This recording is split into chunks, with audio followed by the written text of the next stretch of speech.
La vie de Véronique Sanson n'aura pas été un long fleuve tranquille. Pourtant, du haut de ses 73 ans, la chanteuse est toujours là après avoir surmonté un cancer, des séparations, un changement de vie, la maternité et les violences conjugales.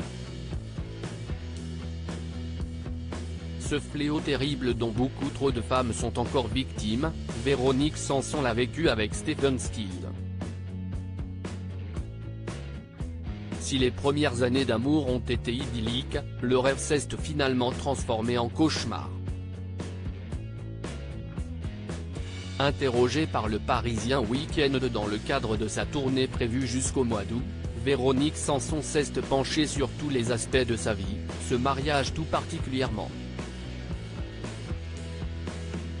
S'il lui a permis de connaître la maternité en devenant la maman de Christopher en 1974, il lui a aussi fait vivre l'enfer. « J'ai vécu de super beaux moments avec lui, mais il a été violent avec moi », rappelle-t-elle. Il n'était pas souvent dans son état normal à cause de l'alcool, de la drogue. Tous ces excès, ce n'était plus possible. Avant d'envisager le divorce qui sera prononcé en 1980, Véronique Sanson avait d'autres solutions en tête, beaucoup plus radicales. Il m'est même arrivé de me dire, alors qu'on se baladait à cheval au bord d'une falaise, ou qu'on faisait du bateau, et si je le poussais ? Je me suis aussi renseigné sur les tarifs d'un tueur à gages. Ça aurait coûté 8 000 $. Étant donné la grosse somme et les conséquences que ces actes auraient pu avoir sur sa vie et sa carrière, Véronique Sanson a suivi la voie de la sagesse en laissant la justice faire son travail.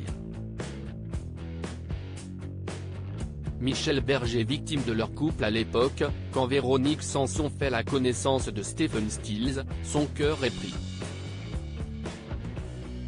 La chanteuse est en couple avec l'auteur et artiste français Michel Berger. Cette relation ne l'empêche pas de tout plaquer et de partir, lâchement. Véronique Sanson prétexte à Michel Berger une sortie pour s'acheter des cigarettes pour prendre le large et s'installer aux États-Unis avec Stephen Stills. Une décision qu'elle ne regrette pas d'avoir prise malgré ce qu'elle lui a fait vivre. « J'ai eu une drôle de vie », conclut-elle. Faite de beaucoup de joie, et de peine bien sûr. Rien de ce que j'ai fait n'était normal. Si est tout moi ça, je suis tout sauf normal. Et si est comme ça qu'on l'aimait.